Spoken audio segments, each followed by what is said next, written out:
Hey, what's going on, everyone? This is Mitch. Good Saturday morning to you all. Hope you guys are having a great start to your Saturday and your weekend. I got you an update weather-wise on what's going to happen specifically for today for most of the country. We'll also give you an update on Julia out there, which is looking very healthy down there in the southern sections of the Caribbean and is most likely going to be a hurricane by the time most of you watch this video. But it's not affecting the U.S., but it's certainly going to pack a punch for areas of Central America. So we'll give you folks an update down there.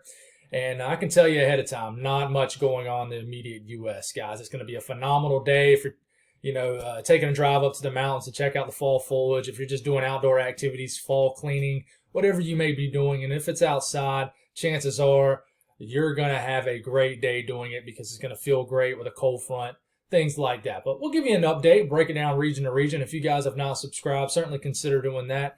Like the video if you like it. I'm expecting a topic to emerge here in the next, I would say, 1 or 2 days. It's looking like we're going to have a pretty big, powerful system that moves through. Is there going to be severe weather? Is there going to be some snow for areas of the northern portions of the country? It's possible. This looks like a big-time cold front that we're going to start to break down here in the coming days. So definitely stay tuned for that. If you guys got anything that I can pray about, pray over, please put in the comments below. It gives me an opportunity to pray over it, and it gives others an opportunity to pray for it also. So I definitely certainly appreciate the prayers from me personally as I've been asking for prayers. And it's looking like things are going to be okay, So I really appreciate that, you guys looking out for me there.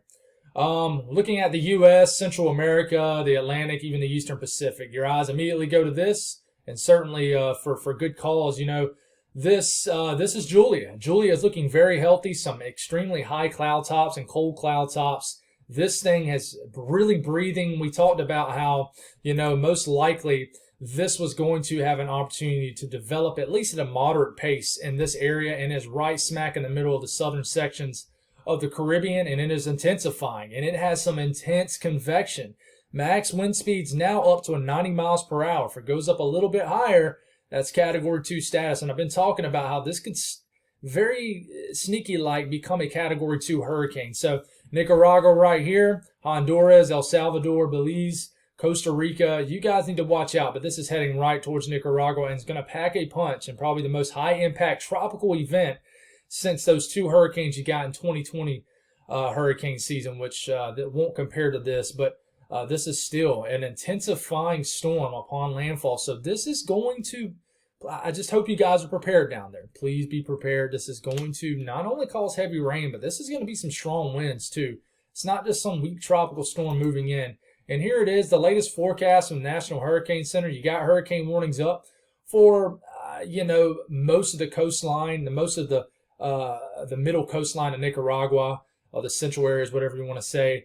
And then you got tropical storm warnings up for the southern and northern ends of each corridor of that hurricane warning right here. And then you got hurricane watches up here too. And then tropical storm watches all the way up for the area for some coastlines of Honduras. But nothing up the Belize or anything like that. But this is going to pack a punch. And what it looks like is the most northern quadrant of the storm is going to be the strongest. That's why there's hurricane watches stretching all the way up to the Honduras and Nicaragua country line here. So it's looking like if you're in this area, I would say, of Nicaragua right here, you guys are going to get the worst impacts. As you can tell, you see the orange here, that is symbolizing where your hurricane force winds are most likely, the tropical storm force winds are most likely located, which is 39 miles per hour or higher. So please be aware of that. But like I said, now forecast to be a 90 mile per hour hurricane, guys. And this is likely to update here. We're still waiting for that 8 a.m. update and has not dropped. So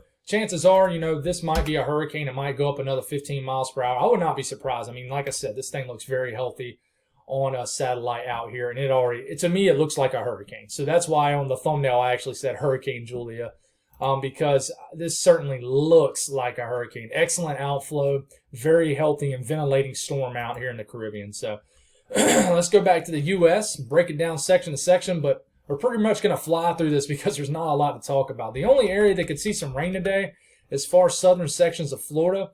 I'm talking about far southern section, well south of Orlando, Tampa. You might get some rain, a little bit of rain possible on you in Fort Myers area and surrounding regions as you continue to clean up down there. By the way, I've seen some video out of that area, and it looks like they're cleaning up very quickly. And it's always great when you can recover quick and get things back to a normal pace.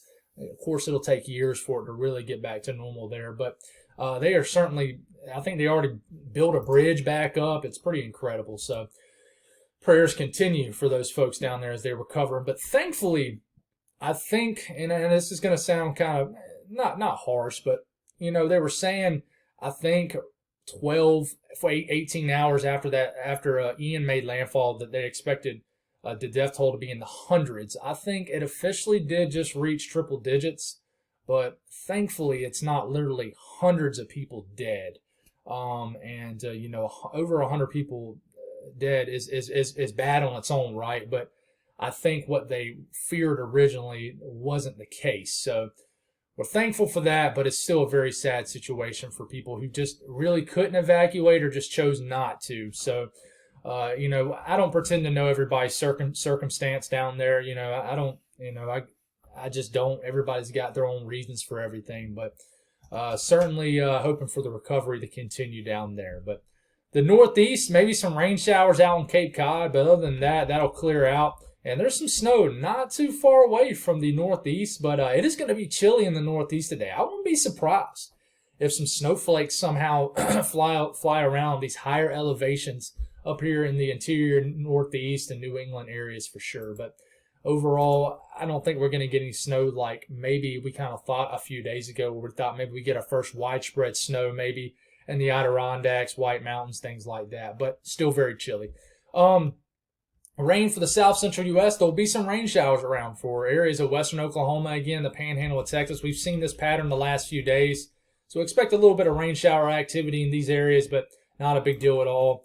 North central U.S., very quiet and very chilly. Not literally, probably might not be any moisture. Might be a little streamer up here, a little area of rain showers in northeast areas of Minnesota. Other than that, very quiet. Temperatures, I can tell you this cold front did not end up being as potent as maybe we thought a few days ago. It ended up kind of moderating, and it turned more so into just a weaker front as it got more south, and the push just wasn't there. But it certainly is crossing the region in the southeast, but, isn't quite clearing. It is, but it isn't. It didn't fully get as deep as far as a digging trough as we wanted here for these areas who don't like heat. So it's going to get pretty warm still for areas of the Gulf Coast, well into the 80s. Not, crazy humidity or anything like that, but definitely not a day in the 70s. But if you're in the Carolinas, North Georgia, Alabama, Mississippi, points north, Arkansas, points north, 70s. And then once you get in the Ohio Valley, the Northeast, Mid-Atlantic, it's downright chilly. It's not going to warm up a whole lot today. It's definitely going to be football weather. If you're one of those hardy fans in the Big Ten, heading to a football game, certainly bring a coat. It's going to be a little nippy out there. These are high temperatures, only in the 50s in the Ohio Valley. But look at the Northeast. I can tell you guys, I'm actually a little paranoid because I go to the Mount Pisgah area in about 2 weeks, and I'm pretty sure it's going to be past peak now. Which I originally planned to go this coming weekend, not this weekend, but next weekend. That was the original plan. It just didn't work out with my buddy of mine, and we're going 2 weeks from now, but it's going to be past peak. Little bummed for that, but the fall colors are certainly at least at minimum on track, if not ahead of what they normally are, especially compared to the years past. I mean, these fall colors I'm seeing is crazy for early October standards, and just it's not crazy. It's really on average. That's the way it's supposed to be. But it's been so warm. The falls have been so warm lately that it's been crazy to see. But anyways, going to give you a brief teaser on what we're going to talk about in the next couple days. And here it is. We'll start this around Wednesday morning. You see this? You got rain all the way up to Canada, all the way down to the Gulf Coast. And then you see this 540 line right here where the freezing temperatures aloft or up there. This is a cold punch of air. This is a digging cold front. And with this, sometimes you can have pieces of energy the fly up the boundary of this trough or cold front, and you can get severe weather with such a tight gradient of temperatures. We have to watch this. We're not sure yet, but this could be the first widespread rainfall for areas of the South, the Gulf states in the South who did not see rain from Ian since maybe like early to mid-September. So if you're looking for rain, this might be the system. Sometime Wednesday into Friday. The timing's still iffy, but this looks like a big system, and behind it, a blast of cold air moves through, And then maybe a secondary punch of cold air moves in behind that. But this looks like a big old bowling ball, an upper level low. The European shows the same thing. It doesn't show us snow. But here it comes. Big system. Thursday morning, maybe widespread rain for the south. But we need to watch the timing of this. You can tell there's a cold punch of air behind this. And then it looks like, kind of like the GFS, it reinforces itself around mid-month. And ultimately, that's why the 8 to 14 day range is calling for below average temperatures. Now getting close to well below average temperatures for areas of the mid-Atlantic, or likely below is what it's technically called. So listen, below average temperatures predicted as far as the eye can see. Oh, just hit my mic. Hopefully that wasn't too loud. But yeah, if you're a cool weather fan, it's not going to stop anytime soon. And I mean, I wouldn't be surprised if some of the leaves are gone by Halloween for a lot of folks. Even in my neck of the woods here in central South Carolina, what's wild is since I've started really actively following weather, and you know, guys, you know me, I love fall. I love this time of the year. I love fall foliage. I'm a sucker for all the seasonal stuff. But I can tell you, just looking at the maples around my area here in central South Carolina, things are changing, I would say, a week or two ahead of schedule. So I'm actually excited to see what it's going to look like around here around Halloween when the kids are trick-or-treating. It'd be cool to see the fall foliage on the trees. But at the same time, I go to Gatlinburg the first weekend of November. So it's like, man, is it going to be past peak? But either way, it's going to be fun. Looking forward to it. You guys have an awesome day and make the best of it. And I should be able to be with you guys tonight. God bless.